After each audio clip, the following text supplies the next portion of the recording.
¿Tendrá PPK, su equipo, la voluntad de concluir con los procesos de titulación, habida cuenta de que hay recursos financieros de las comunidades campesinas y comunidades nativas, de tal manera que los pueblos podamos sentir la satisfacción de que nuestros derechos finalmente están siendo reconocidos y podemos ejercerlo a plenitud?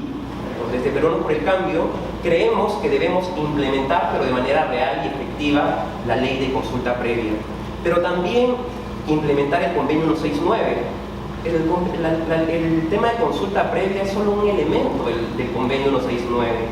Nos habla de tierras, nos habla de educación bilingüe, de salud bilingüe, de diversos elementos que no han sido visibilizados, y solamente la gente piensa que el convenio 169 habla sobre el derecho de consulta previa, que no es cierto, ¿no? Entonces, desde ese momento, nosotros creemos que es importante seguir implementando, y el otro gran tema es consolidar el rol de la Autoridad Nacional Indígena, ¿no? En el último tiempo hemos tenido las andadas del INDEPA, que pasó de un ministerio a otro, de casi la desaparición, de convertirlo en un organismo de menor rango.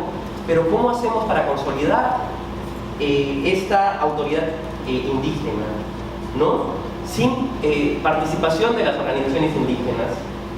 Y ese reto lo hemos planteado desde la discusión de los equipos técnicos, ¿no? Representamos varios técnicos en este proceso de discusión, y cuando hablábamos decíamos, ¿cómo hacemos para reestructurar o diseñar o consolidar esta autoridad indígena que existe, ¿no? Pero que tenga una real representación de los pueblos indígenas, de las comunidades nativas y de las comunidades campesinas?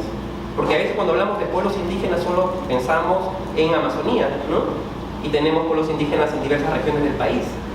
Entonces, nuestro compromiso concreto es seguir implementando la consulta previa, pero no es posible que salga una ley pero no haya los recursos ni el cambio del chip en los funcionarios sobre el enfoque intercultural, porque muchas veces, y eso también me lleva a hacer historia y a recordar que la gente no entendía el tema de consulta cuando se generó esa discusión en esa mesa de diálogo en el gobierno anterior, ¿no?